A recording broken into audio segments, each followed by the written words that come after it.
Hi, my name is Arthur López. I'm born and raised here in Santa Fe, New Mexico. I am a contemporary santero artist or a wood sculptor. I've been a wood sculptor for about 24 years now. And in between the transition from Los Angeles to New York, I was to stay and visit with family for a couple weeks. Well, my parents had been recently divorced, and the day that I got here, my dad was diagnosed with cancer. He had throat cancer.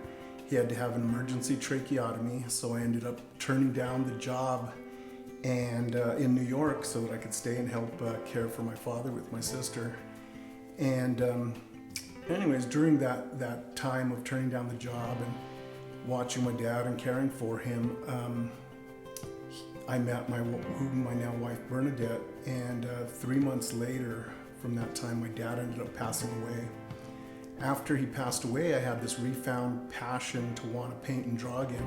So I went down to the local Spanish market that happens the last full weekend in July every year, and I wanted to learn how to do retablos. The retablos are two-dimensional images or paintings of saints on wood.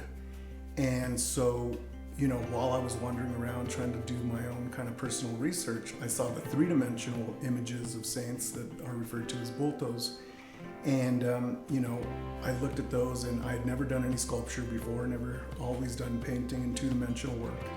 And so Bernadette and I went up to local Hyde Park, and we found a down piece of aspen, and I came home and ended up carving my first piece with a hunting knife and a razor blade. And for whatever reason, it just made so much more sense to me than doing any type of two-dimensional painting and drawing. So all I could think about was doing sculpture. So I started doing all the research that I could on how to, you know, paint these santos or saints.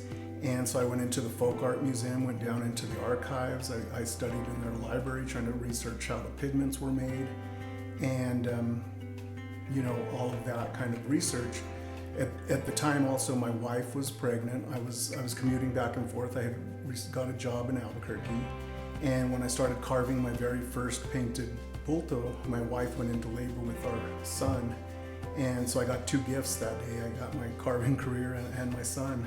I just chip away using different various tools. I use very sharp knives, gouges, micro gouges, and you know, I just can start kind of really just carrying away and chipping at the wood as I go.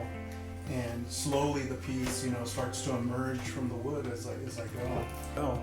And one of the pieces that was kind of an aha moment for me was I did a Jesus and the 12 Apostles, but I did them in a VW bus.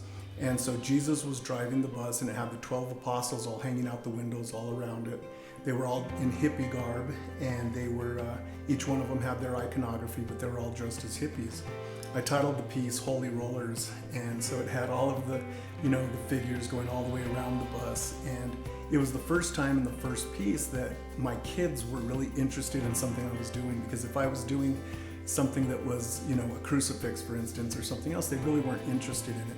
But I came down and I had caught my younger son, Jeremiah, just staring at the piece and looking all the way around it, and he was asking questions, so it really became kind of a teaching tool. And you know, that light bulb went off in my head that, you know, these pieces that I'm doing, as lighthearted as they are, as long as you keep them within that tradition and the iconography flowing within them, you know, you're really still telling the story, but you're telling it in a contemporary way.